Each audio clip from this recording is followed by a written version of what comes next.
April 2nd. It has been 4 days now, and it still has not moved away from in front of the door.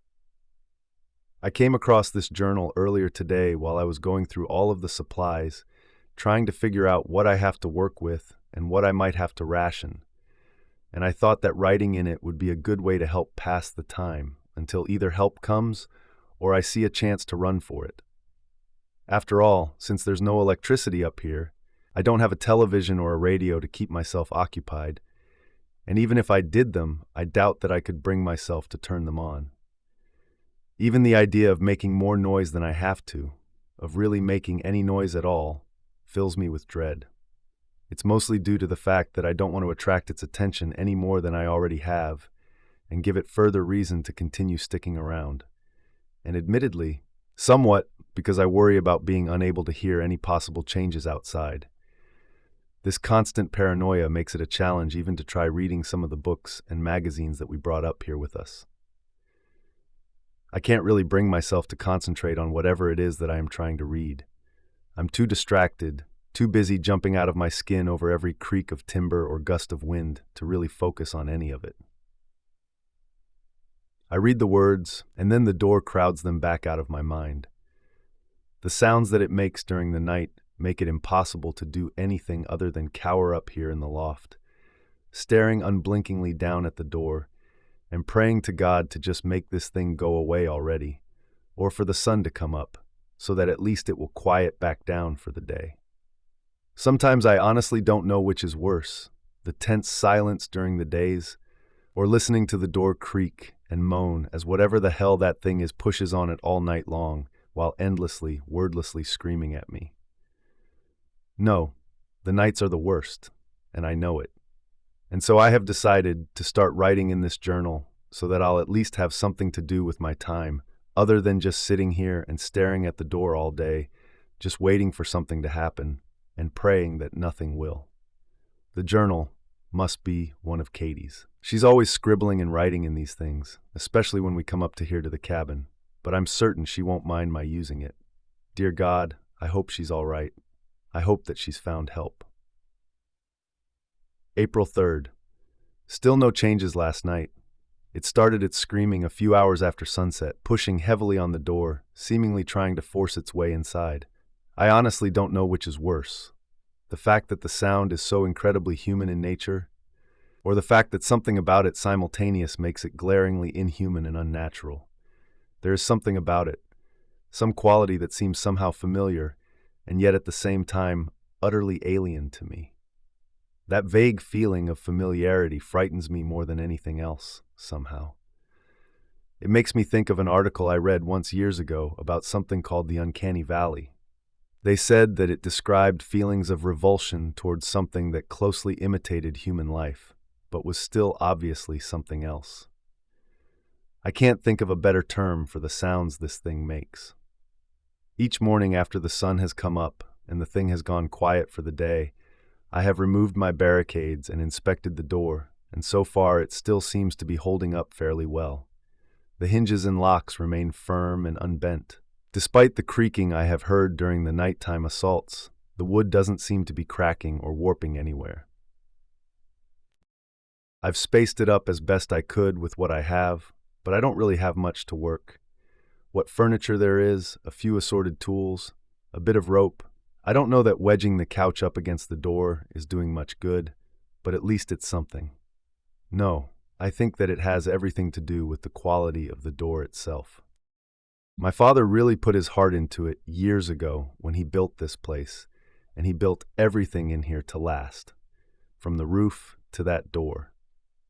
All that had meant before was that Katie and I would have a nice place up in the mountains for years to come, where we could get away from the city for a while.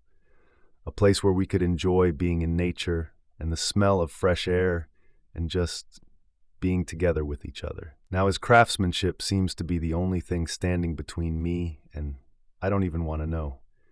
Thank God that he decided against putting any windows in the place when he built it. The fireplace still worries me, but I imagine that it must be too narrow for that thing to fit down. At least I hope that it is. I spent this morning gathering up all of the empty buckets, jars, and tubs that I could find. and filling them with water from the hand pump he built in the kitchen area. I don't honestly even know why I did it. I really can't see how it would reasonably be able to tamper with the well or affect the water supply, and yet all the same, it felt like the right thing to do. Besides, the last thing I need to do is run out of water somehow, and a bit of precaution isn't going to hurt anything. If nothing else, it gave me something to occupy my time with. There's enough canned food stored up here to last me for quite some time, especially if I rationed it a bit, but I hope that there won't be too much of a need to worry about that. I have to imagine that whatever it is out there is either going to get tired of trying to get at me or waiting on me to come out, or that help comes. But it's always better to be safe than sorry. It's hard to believe that just 5 days ago, Katie and I were driving up here, laughing like we were teenagers again, talking about when we wanted to go for a hike and when we wanted to do some fishing, and how nice it was going to be to get out of the city for an entire month, and just how much we needed it. To think that was less than a week ago, and now it somehow seems like a memory from another time, like seeing something from someone else's life. Despite how much we had enjoyed the drive up here, I had known that something was wrong, almost as soon as we got out of the car. At first, I could not figure out what seemed to be bothering me, but as we were carrying things in from the car and unpacking, the wind had changed. A strange odor, almost a sort of musk, had drifted in out of the forest on the breeze, and when I smelled it, I had nearly dropped the box I was carrying. I saw the color drain from Katie's face when she came back outside and smelled it as well. She asked me what it could be while covering her nose with her shirt, but I told her that I didn't know. I had no answer for her, as it was nothing quite like I had ever smelled before. It wasn't a particularly strong smell, or even all that putrid, but there had been something wrong about it. Something invasive and unclean. You see, my father had been bringing me up here and on camping trips for as long as I could remember, and so I was no stranger to the smells of death and decay. I could still remember that once, when I was young, we had been hiking and had found a dead deer in the water, and that we hadn't been able to get the smell entirely out of our clothes for days. But this was something entirely different. The instant I had smelled it, the hairs stood up on the back of my neck, and my stomach had tightened into a knot. I had felt the overpowering urge to climb back into the car, start driving, and never, ever look back. The need to put as much distance as possible between myself and whatever was causing that smell. I had told Katie as much, and though it obviously bothered her as well, she had laughed and told me that it was only some dead thing out in the woods, that I was being silly and getting upset over nothing. Now, looking back at how pale her face had been, and how nervous that laugh had sounded, I know that she hadn't really believed that. God, why couldn't she have just trusted me? Were you just too proud to admit that you felt the same feelings of terror that I had? Or maybe it had simply been because it had taken us so long to manage to finally set up an entire month off from work together. It had taken more than a couple of sacrifices on both our parts, but we had known that it was really going to be worth it. Maybe that's why she refused to go, and maybe it's how she finally convinced me to stay.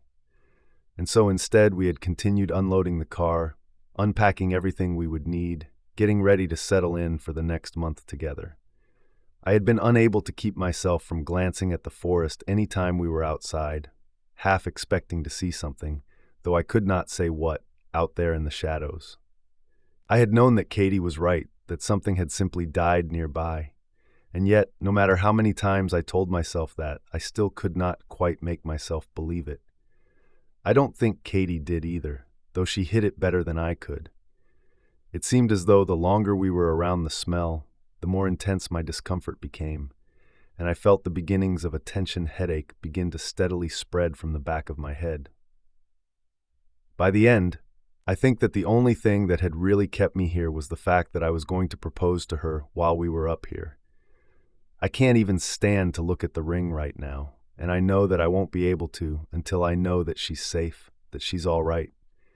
Until I can know that, until I can hold her in my arms again, it has become nothing more than a symbol of how much I might have lost and what a fool I was for letting us stay. Katie, wherever you are, know that I love you. April 4th. Still no changes to report. Just another night of that damn thing trying to force in the door, screaming at me hour after hour, all through the night. Why does it scream like that? Is it hoping that it can scare me out of my little hole here, thinking that it can frighten me into making some sort of a run for it? Could it serve some sort of purpose beyond my understanding? Perhaps it's intelligent and just derives some sort of sick pleasure from knowing that it's tormenting me in here. I'm not about to try asking it. I have enough difficulty just bringing myself to get close enough to the door in order to check it for damage anymore. Just knowing that it's sitting there on the other side, waiting, it's just too much for me to handle at this point. I know that I should man up and move the rubber stopper away from the bottom of the door, that I should be trying to watch it and see if he either comes and goes or just incessantly sits there, waiting, day in and day out. I know that I should, but I can't bring myself to do it. I just can't handle the idea of those eyes staring in here under the door. That would be even worse than the screaming, and that's already almost more than I can bear. I saw them once, and that was more than enough. My headache had grown steadily worse as the day had gone on until it had become almost unbearable, and I knew that I would have to lie down for a while. Katie had suggested that it was most likely due to the change in altitude during the drive up here, that she knew it could sometimes cause headaches like this. Of course, I reminded her that this had never happened to me before, and that I had been coming up here for years now. She simply reminded me that I was getting old, and that these things happen. Eventually, I settled for taking some aspirin to help ease the pain in my head, climbing up into the loft and lying down in bed while she finished unpacking things and setting up around the cabin. I had made her promise to wake me up if she needed anything, and to not go too far from the cabin until after I had woken up. I didn't even want her to go outside without me, but I knew that she would have been upset by that. In the end, she told me that I was being silly, but promised nonetheless, and I fell asleep almost immediately after lying down. When I awoke, the smell had become a stench overpowering enough to leave me gagging. I cannot properly describe it even now, after having spent all these days with it. Have you ever been down into an old root cellar or some damp, dark place in the earth? Perhaps a house that has recently flooded or suffered from a long, leaking roof, that damp, musty, clinging smell of mildew and mold? There was something of both of those to it. Added to that were traces of rot and putrefaction. There was also a cloying, almost sickly sweet quality to it that was somehow even worse than the stink of decay. Something acidic, almost chemical as well. It was a dozen terrible smells all wrapped up into one repugnant, awful stench. Finally, I could hold it back no longer, and I leaned over the side of the bed and heaved onto the floor. Once I had finished, I called out to Katie, but received no response. I felt weak and bewildered as I tried to climb out of the bed, and I practically fell into my own vomit more than once. I called out to her again, more urgently now. Still nothing. I began to cry out for her, frantically. Nothing. I made my way down the ladder to the floor of the cabin, and in my haste and current state, I nearly fell at one point. I might have broken my neck if I had fallen from that high, and part of me wishes that I had. I wandered the cabin, coughing and choking from the smell, occasionally stopping to retch and heave until I realized that she was not in here with me. I turned towards the door, stumbling towards it, feeling my panic grow with every passing second. I knew that I had to find her, and get her in the car and get us as far away from this place as possible, no matter how silly it might have sounded to her. As I drew closer to the door, the smell became steadily stronger, and I realized that whatever it was coming from must have moved closer somehow. As I reached out for the door, I was overcome by a sense of dread. I suddenly knew that I could no more bring myself to reach out and twist that knob than I could pluck the moon from the sky or sprout wings and fly away from this place. No, some part of me, some animal instinct residing quietly until now in the back of my brain, knew that I must not open that door, and held me back from doing so. For reasons equally beyond my understanding, I instead dropped down and pulled away at the rubber stopper that we had installed upon the bottom of the door. You see, as the cabin had settled and subtly shifted over the years, a small gap had formed beneath the bottom of the door. It was no more than a couple of inches, but still enough to let in a draft or a bit of rain if the wind blew the right way. And so we had installed a bit of rubber along its bottom to properly seal it up. I pulled that away now, and despite how strong the smell was as it poured in through the new gap, I leaned down and looked outside. Darkness, or at least what I at first took to be darkness. All across the bottom of the door, all that I could see was pure, unbroken black. I was momentarily confused. It had still been fairly early in the morning when we had arrived, and I had laid down. Surely I hadn't slept that long. I looked at my watch only to discover that it was barely past 3 in the afternoon, meaning that I had only slept for a couple of hours. I sat there in confusion for a moment, trying to piece it all together, and looked beneath the door once again. The longer I looked out, the more and more I came to realize that I was not looking into some lightless distance, but rather at an object lying before the door. From what I could tell, it seemed to be incredibly smooth, and though I could not be certain, the way that it caught the light from inside made it seem as though its surface might be of either a damp or slimy texture. The first thing to spring to mind was of some colossal black slug laid out before the doorway, and I nearly vomited once again. As I lay there staring at it, I noticed that a spot on its surface was becoming gradually lighter than the rest. I fixed my eye upon it and watched, with mixed horror and curiosity, as a white object about the size of a quarter seemed to arise from within the substance to sit upon the surface. The only way in which I can describe it is to say that it looked somewhat like a peeled grape, except that it was entirely white. As I watched, more began to steadily surface, ranging in size from a dime to what I would estimate was likely closer to my fist, all of them looking like peeled albino grapes. I laid for some time, watching these things, trying to figure out just what I was seeing, when it began to dawn upon me. I slowly slid myself across the floor to the other side of the doorway, and they twitched, following me in my movement. They were eyes. I screamed then and launched myself back away from the door, moving as far away as possible. Eventually, I fought down my revulsion to come close enough to push the rubber stopper back against the space beneath the door, unable to bear the idea of that thing watching me.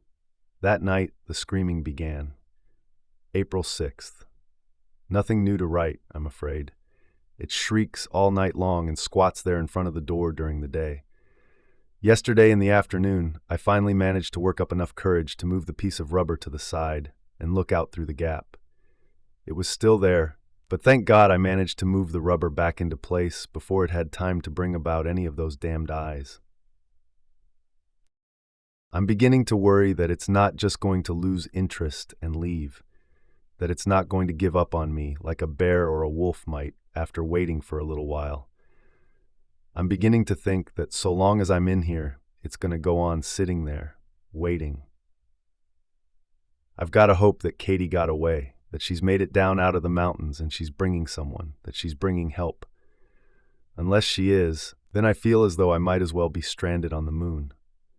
I'm running low on aspirin. I have been suffering from constant headaches since that first day that make the waking hours almost intolerable sometimes. It's at its worst at night, with that thing at the door screaming away hour after hour, my head pounding and feeling as though it's about to split in two, my heart racing away in my chest. Sometimes it becomes too much to stand and I pass out. Whenever I awaken from one of these faints, I feel a mixture of relief and terror. Relieved, of course, because I managed to escape at least a few hours of that thing's harassment and the pain in my head, and terrified by the prospect of what could have happened if I had been in such a state when it had finally managed to force the door open. At least if I'm awake, I might have a chance to escape, to get away.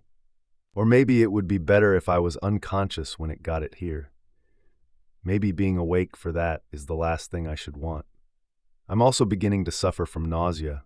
I don't know if it's from the headaches, the smell, or just living in this state of constant tension, but it seems as though I can hardly keep anything down anymore. Sometimes even just looking at the cans of food is enough to make me feel ill. I know that I need to eat, that I have to keep up my strength until help arrives, but all I want to do is lie down in the darkness and try to sleep and escape from all of this. Even that is becoming less and less of an escape due to the nightmares I've been having. April 11th. Katie is dead, I know that now. I have begun to worry more and more about the door. It's holding up fine for now, but how many more nights before it starts to let go? It's fine now, yes, but about a week from now? Or 2. Because of that fact, I have been forcing myself to listen more closely at nights, trying to listen for the sounds of wood beginning to crack, or the groan of nails slowly pushing loose, anything at all that might warn me about the door coming apart. By doing that, however, I have also found myself listening more closely to him, to it. The more that I listened, the more that feeling of familiarity had been growing, until finally I knew that I must have heard it somewhere before. But where? The only thing I can relate it to is perhaps when you hear the Wilhelm scream in a movie. You might not immediately know where you recognize it from, but you know that you've heard it somewhere before. I had been lying there in the bed, listening to the door for a few hours, when I had looked up and noticed a small black spider crawling across one of the beams. I lied there, watching as it made its way across a beam, enjoying the simple distraction from the noise going on outside and the pain in my head, until at last he climbed up into the shadows and out of my sight. Spiders of all sorts are hardly an uncommon sight up here in the cabin, and more than once I had thought that it was strange that I hadn't seen any of them around the cabin since all of this began. Normally I would have seen a dozen by now, and silly as it might sound, merely being able to see another living thing, even a little spider, came as something of a relief to me. I had never been bothered by the spiders we would find up here, even though Katie had always been terrified of them. More often than not, if she saw one, she would scream. The realization hit me like a brick, and suddenly I understood. It was her scream, and that thing had been mimicking the sounds that it had heard her make this entire time. I don't even remember how I got down from the loft, especially without breaking my neck. But I suddenly found myself standing before the door, knocking and shoving the furniture out of the way, pounding at the wood with clenched fists. I screamed every curse and obscenity I could think of at the thing, yelled every threat I could imagine. For a moment, I had even considered finding something I might be able to use against it, maybe some oil and fire from the lamps. I would throw the bolts from the door and throw the burning oil at the thing in the hopes that just maybe the thing could be burned to death. It was an insane, stupid idea, and I didn't care. I just wanted to find a way hurt this thing, to make it suffer somehow, even if it cost me my life in the process. As I stood at the door, my body shaking with rage and grief, clenching my bloodied fists, I realized that the thing had grown silent at some point. The only sounds to be heard was my panting and the sound of blood pounding in my ears. Had I actually startled the thing? Had it been somehow confused by this sudden change to our nightly routine? Was it simply too intent on listening to me to bother continue making noises of its own? The silence was broken by the sound of a small giggle. It was that small, innocent sort or laughter that is unique to small children. The one that they seem to reserve for the discovery of something new and curious, or perhaps something that amuses them in a certain way. If you have ever spent much time around children, then you will know the sound that I mean. And this damned thing squatting there on the other side of the door made that same noise, and it was in its own way even more terrible and obscene than its caricature of what must have been my Katie's last moments. And I understood what this must mean, that a child, oh God, please no. It had been too much for my mind to bear, and I had reeled back from the door, collapsing onto the floor and blacking out. The only good to come from the whole ordeal was that my unconsciousness went unbothered by the nightmares that now seem to plague me whenever I attempt to sleep. And so, I now know that I am on my own, that Katie is not going to bring help. She is gone, and I am alone up here, utterly alone with it. My only hope is to last long enough for people to realize that something must have happened, long enough for them to send people up here to check on us. I have enough supplies to last that long, especially with how little I have been able to bring myself to eat lately. All that matters now is that the door continues to hold out. Katie, I will always love you. April 15th. It is making me ill somehow. I don't know how, but it is. I have no appetite to speak of, and when I do try to eat, it seems as though I can barely keep anything down but a bit of water. Even more troubling, however, is the fact that even though I haven't eaten anything solid in the past 2 days, I don't seem to be losing any weight. How is that even possible? How can a man not eat for days and somehow not lose any weight? Honestly, I doubt that I would like any answers that I might find, and so I try to avoid thinking about it too deeply. My migraines are constant and agonizing, especially since I ran out of aspirin days ago and have nothing else to help ease the pain. Anything but the dimmest light is unbearable to me now, and when it screams during the night, it is torture. I sit here while it shrieks and howls and sputters, pulling at my hair and grinding my teeth, thrashing around in the bed, feeling as though someone is driving white-hot needles into my brain. The fact that I now know whose scream it really is does not ease my suffering. Sometimes now, when I cough, I have begun to notice small black specks, like dried blood. Yet another thing which I prefer not to think about too deeply. My skin has begun to itch incessantly, and I'm beginning to develop a rash on several different parts of my body, somewhat similar to the one I got from poison ivy when I had been a boy. My days have become a never-ending parade of misery, and sometimes I have to wonder if it's really worth it to keep going on. When I try to escape this hell by falling asleep, all I seem to find is a different one. My sleep is filled with nightmares, each seemingly worse than the last, to the point that even the pain in my head is at times preferable to sleep.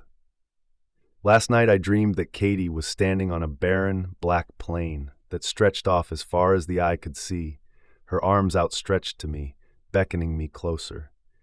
As I approached, I could see things moving beneath the skin of her face and arms, like worms, writhing and twisting away, just beneath the surface of her skin. I tried to turn away from her, to run, but discovered that I could not. My body kept walking towards this thing that looked like my Katie but wasn't, and I could not even force a scream from my throat. At one point as I drew near, her eyes turned black and seemed to melt, oozing slowly down her cheeks. When I was nearly within arm's reach, her mouth began to slowly open, stretching impossibly wide, and inside it was full of those writhing things. She began to lean towards, and thankfully I woke up. Some of them are like that, others are stranger still, more surreal, bizarre landscapes populated by freakish creatures, things that I almost doubt you could imagine, things which I don't even begin to know how to describe. I usually awaken from these dreams in a cold sweat, my heart racing and my head pounding, feeling the need to vomit, even though I know that there is nothing in my stomach to vomit up. The worst of them are when I am in one of these bizarre places, looking at some of these things, and I can tell that they are somehow looking back at me. Those are the worst, and they seem to haunt me even when I am awake. All I can do is hope that help arrives before things get any worse, that I can last until someone comes up here to check on us. I don't want to die up here on this mountain, alone with that thing. I don't want to die.